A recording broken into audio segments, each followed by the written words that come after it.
سابقہ گناہوں کی بخشش۔ حضرت سیدتنا عائشہ صدیقہ رضی اللہ تعالی عنہا سے روایت ہے، حضور جان جانا صلی اللہ علیہ وآلہ وسلم کا فرمان عالی شان ہے، غفر لہ ما تقدم من ذنبہ۔ ترجمہ: جس شخص نے ایمان کے ساتھ اور ثواب حاصل کرنے کی نیت سے اعتکاف کیا، اس کے پچھلے گناہ بخش دیے جائیں گے۔ آقا صلی اللہ علیہ وآلہ وسلم کی جائے اعتکاف۔ حضرت سیدنا نافع رضی اللہ تعالی عنہ کہتے ہیں، حضرت سیدنا عبداللہ ابن عمر رضی اللہ تعالی عنہ فرماتے ہیں، مدینے کے تاجدار سرور ذیشان صلی اللہ علیہ وآلہ وسلم ماہ رمضان المبارک کے آخری عشرے کا اعتکاف فرمایا کرتے تھے۔ حضرت سیدنا نافع رضی اللہ تعالی عنہ فرماتے ہیں کہ حضرت سیدنا عبداللہ ابن عمر رضی اللہ تعالی عنہ نے مجھے مسجد میں وہ جگہ دکھائی جہاں سرکار مدینہ صلی اللہ علیہ وآلہ وسلم اعتکاف فرماتے تھے۔ سارے مہینے کا اعتکاف۔ حضرت سیدنا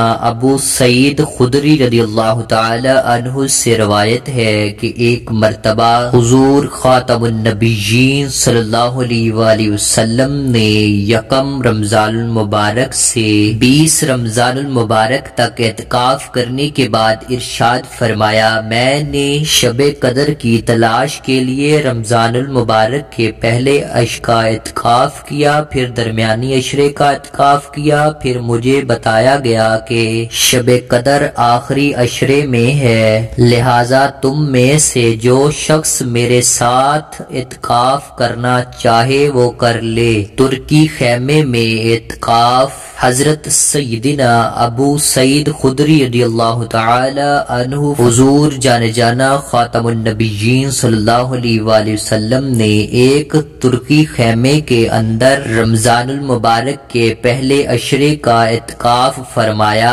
پھر درمیانی عشرے کا، پھر سر اقدس باہر نکالا اور فرمایا، میں نے پہلے عشرے کا اعتکاف شب قدر تلاش کرنے کے لیے، پھر اسی مقصد کے تحت دوسرے عشرے کا اعتکاف بھی کیا، پھر مجھے اللہ تعالی کی طرف سے یہ خبر دی گئی کہ شب قدر آخری عشرے میں ہے، لہذا جو شخص میرے ساتھ اعتکاف کرنا چاہے وہ آخری عشرے کا اعتکاف کرے، اس لیے کہ مجھے پہلے شب قدر دکھا دی گئی تھی، پھر بھلا دی گئی، اور اب میں نے یہ دیکھا ہے کہ شب قدر کی صبح کو گیلی مٹی میں سجدہ کر رہا ہوں، لہذا اب تم شب قدر کو آخری عشرے کی تاک راتوں میں تلاش کرو۔ حضرت سیدنا سعید خدری رضی اللہ تعالی عنہ فرماتے ہیں کہ اس شب بارش ہوئی اور مسجد شریف کی چھت مبارک ٹپکنے لگی، چنانچہ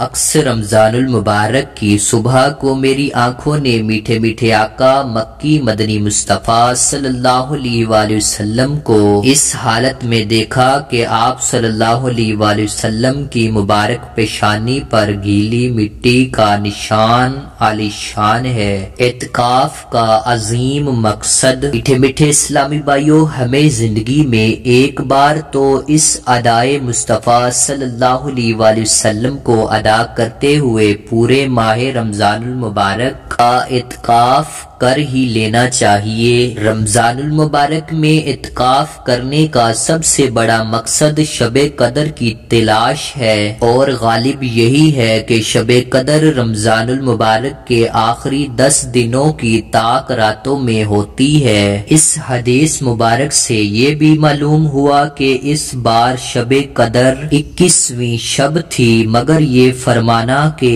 آخری عشرے کی تاک راتوں میں اس کو تلاش کرو، اس بات کو ظاہر کرتا ہے کہ شب قدر بدلتی رہتی ہے، یعنی کبھی 21ویں، کبھی 23ویں، کبھی 25ویں، کبھی 27ویں، تو کبھی 29ویں شب۔ اور اگر آپ نے ابھی تک ہمارا چینل سبسکرائب نہیں کیا تو فوراً سے کر لیجئے، اور ساتھ ہی بیل آئیکن پر کلک کریں تاکہ مزید آنے والی ویڈیوز آپ کو ملتی رہیں۔ جزاک اللہ۔